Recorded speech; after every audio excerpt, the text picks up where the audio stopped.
A camera placed along a narrow riverbank records a tiger stepping into shallow water just before dusk, stopping midstream as the current presses against its chest, and the surrounding forest settles into low insect noise. The tiger remains still long enough for the water to carry its scent downstream before continuing the crossing.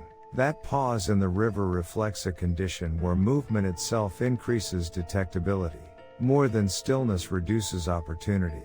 In a forest where wind direction shifts unpredictably, and sound travels unevenly through vegetation, delaying motion can reduce cumulative risk without significantly lowering access to prey. Along the same river, repeated pug marks appear at nearly identical crossing points over several weeks. Even though alternative routes exist nearby, the repetition does not indicate preference, but constraint, as the terrain funnels movement into limited viable paths where cost remains predictable. A motion-activated camera positioned near a game trail shows a tiger waiting motionless for extended periods while smaller animals pass within sight. The tiger does not respond to every movement, even when prey density is high. This restraint reflects energetic thresholds shaped by uncertainty. Each pursuit carries a metabolic cost and a probability of failure, and in dense environments, where visual confirmation is limited, initiating movement too often erodes long-term viability. In the same area, successful hunts cluster within short time windows, rather than evenly across activity periods. This pattern indicates that action is tied to transient alignments of cover, sound, and prey behavior rather than constant readiness. A documented encounter shows a tiger circling a large sambar deer at close range for several minutes without closing distance, while smaller deer remain nearby and unpursued. The tiger's focus does not shift, but no attack follows. Targeting larger prey reflects an energy calculation. Constrained by body size and recovery cost, smaller prey offer lower return relative to injury risk during pursuit in obstructed terrain, making them less viable despite apparent accessibility. Abandoning the encounter preserves energy and avoids escalation when the projected outcome no longer fits within acceptable bounds. In a reserve where prey numbers temporarily increase following controlled burns, tracking data shows tigers expanding movement range without a proportional rise in kills. Encounter frequency rises, but conversion rate does not. This disconnect shows that access alone does not drive behavior. The limiting factor remains the ability to secure energy without exceeding injury or exhaustion. Thresholds under unchanged structural constraints. Movement under these conditions becomes the primary expense, and restraint functions as a stabilizing choice, rather than a missed opportunity. In a mangrove forest, recorded footage shows a tiger entering water repeatedly to approach prey from down current positions, using tidal movement to disrupt scent transmission.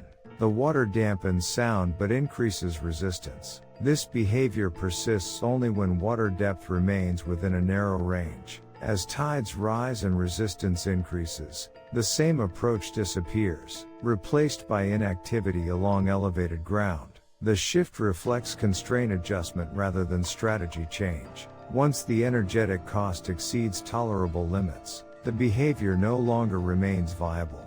Long-term monitoring of injured tigers shows altered hunting patterns, persisting years after visible recovery. Individuals with healed limb injuries engage less frequently with large prey and rely more on ambush sites with limited escape routes. These patterns reflect recalibrated cost assessments, rather than permanent incapacity. Injury history narrows the set of acceptable actions. Even when environmental conditions remain stable, behavior appears consistent, but the underlying decision space is shifted. Camera footage from agricultural borders shows tigers approaching livestock enclosures and retreating before entry despite stationary prey. Artificial lighting, irregular noise, and human scent introduce unpredictable risk. The presence of abundant food does not offset the added uncertainty. Where livestock predation occurs, it clusters in areas with consistent human absence, rather than high prey density. Predictability, not resource richness, governs viability. Satellite imagery tracking seasonal vegetation change shows tiger movement becoming slower and more circuitous as ground cover thins. Reduced cover increases visual exposure, raising the cost of direct travel. Rather than increasing speed, tigers adjust timing and route complexity to preserve concealment. When cover regenerates, movement patterns revert without transitional experimentation. Behavior tracks immediate structural conditions rather than gradual learning. In regions of high tiger density, GPS data shows increased spatial overlap without corresponding increases in direct conflict. Individuals use shared corridors at different times. Temporal separation reduces confrontation risk. When space cannot support exclusive use, direct conflict remains rare because injury cost outweighs territorial gain. When space becomes insufficient, even for separation, displacement replaces confrontation. A recorded instance shows a tiger abandoning a fresh kill shortly after vultures descend. The tiger retreats into cover without defending the carcass. Defending the resource would require prolonged exposure and potential injury. The energy already gained offsets the loss, making abandonment viable. Decision-making continues beyond the kill, shaped by post-capture cost assessment. Nighttime footage shows tigers delaying movement until ambient noise increases, masking sound generated by their own steps. At other times, they remain inactive despite clear paths. Sound conditions alter the cost of movement more than visibility alone.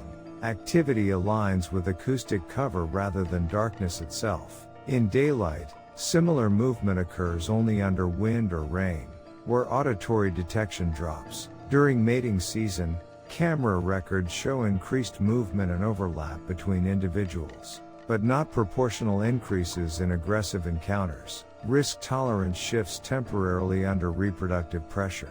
Even then, escalation remains limited by injury cost. Encounters resolve through withdrawal rather than conflict. Once the season passes, movement patterns contract again. In prey-scarce periods, extended inactivity appears across multiple individuals. GPS collars record minimal movement for days at a time. This inactivity reflects energy conservation under conditions where effort is unlikely to convert into gain. Not acting becomes the stable choice. Over time, these accumulated decisions influence prey distribution, vegetation, pressure, and scavenger behavior. The tiger shapes its ecosystem not through dominance, but through constraint-driven presence. What remains observable is not a single strategy, but a series of context-bound responses that persist, only as long as environmental pressure allows them to remain viable. A fixed camera overlooking a forest road records a tiger approaching the edge of an open clearing at night, stopping just short of the exposed ground while vehicles pass intermittently in the distance. The tiger remains in cover even after the road falls quiet, waiting until ambient noise from insects and wind rises before crossing. The delay reflects a recalculation of exposure cost rather than fear. Open ground removes concealment and amplifies sound, increasing detection probability. Movement becomes viable only when background noise lowers the relative signal produced by each step. In similar locations, daytime footage shows the same individuals crossing the road only during rain or heavy wind. Visual exposure alone does not determine timing. Acoustic masking alters the cost structure enough to permit action. A GPS track from a collared tiger shows repeated, aborted crossings over several nights before a successful attempt, with the animal returning to the same cover points each time. The pattern indicates evaluation rather than indecision, as conditions fluctuate around a narrow viability threshold. In a different reserve, camera footage shows a tiger approaching a herd of deer grazing in moonlight, advancing several meters before stopping as the herd subtly reorients. The tiger freezes, then withdraws without pursuit. The withdrawal follows a change in prey posture rather than distance. Once alertness rises, the probability of a clean ambush drops sharply, and continued approach increases cost without improving odds. Repeated encounters show similar outcomes. reinforcing that initiation depends on transient alignment rather than proximity. A long-distance movement recorded over several nights shows a tiger traveling along a ridge line, then abruptly reversing course and returning to its original territory, without apparent external disturbance. No prey encounters or human activity are recorded along the route. This reversal reflects cumulative cost rather than immediate failure. As distance increases, uncertainty compounds, and the probability of encountering viable hunting conditions drops below acceptable levels. Returning preserves energy and reduces exposure to unfamiliar risk. Such aborted dispersal movements appear more frequently in subadults, whose lower territorial stability forces exploration despite low success probability. In contrast, established adults show shorter exploratory forays, with quicker reversals, reflecting narrower acceptable risk margins under stable territorial access. During the weeks following mating season, camera traps record reduced movement and fewer encounters. Even though prey availability remains unchanged, tigers spend longer periods resting and revisit known ambush sites without initiating hunts. This pattern reflects recovery from elevated energetic expenditure, rather than seasonal lethargy. Risk tolerance contracts after reproductive effort, narrowing the range of viable actions. Behavior shifts without any environmental trigger, driven by internal condition, interacting with unchanged external constraints. In periods of prolonged drought, prey distribution fragments, and GPS data shows tigers increasing patrol distance while reducing hunting attempts. Movement becomes exploratory rather than opportunistic.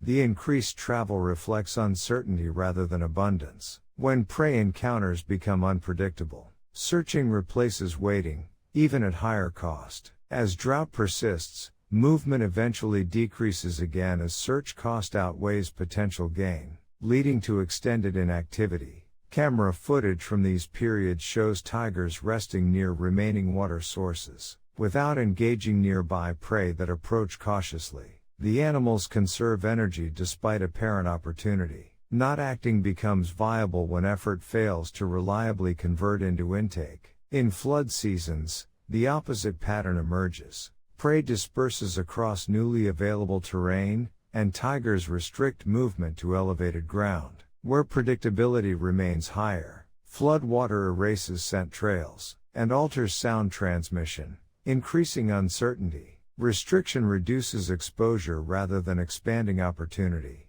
These shifts occur rapidly, without gradual adjustment, indicating tight coupling between behavior and immediate environmental structure. In areas where prey populations decline due to disease, camera traps record tigers investigating carcasses but rarely feeding. Scavenging appears only under specific conditions, where competition and detection risk remain low. The reluctance reflects risk assessment rather than dietary preference. Carcasses attract multiple species, increasing confrontation probability and exposure. Feeding occurs only when the surrounding environment remains quiet and predictable for extended periods. Over time, prey species adjust movement patterns in response to tiger presence. Clustering in open areas or near human activity, tigers respond by reducing engagement rather than increasing pressure. This feedback loop alters landscape use without escalating conflict. Predation pressure redistributes rather than intensifies. Vegetation patterns shift as prey avoid certain zones, affecting regeneration and ground cover. These changes feed back into tiger movement by altering concealment and travel cost. Scavengers benefit from abandoned kills, and their increased presence further raises post-hunt costs, reinforcing abandonment behavior. Across these interactions, the tiger's influence accumulates indirectly, mediated by constraint rather than force. What remains observable is a system shaped by repeated decisions to act or not act, each bounded by energy limits, injury risk, and environmental uncertainty. The tiger persists not by selecting optimal outcomes, but by remaining within a narrow band of viable choices that allow continued survival under changing conditions. A long-term camera trap positioned near a rarely used game trail records A tiger passing the same location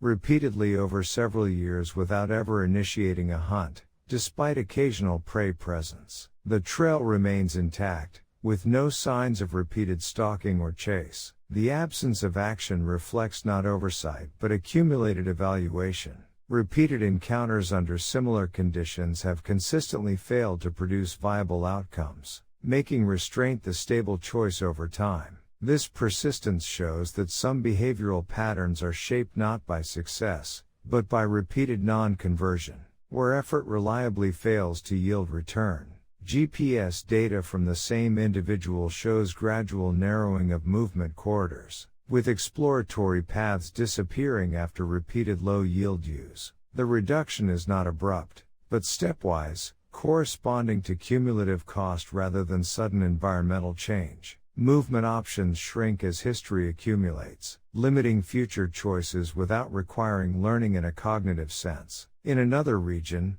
a tiger is recorded, briefly investigating a former high-use hunting ground that has regrown with denser underbrush. The animal withdraws after minimal assessment and does not return for months. The withdrawal reflects a mismatch between remembered viability and current structure. Dense regrowth increases sound and visual disruption, raising cost beyond previously tolerable levels. No attempt is made to test alternative approaches within the same area, indicating that past constraint evaluations continue to influence present behavior. Across multiple individuals, similar patterns appear, where areas fall out of use without replacement by equivalent zones. This creates uneven pressure across the landscape rather than uniform predation.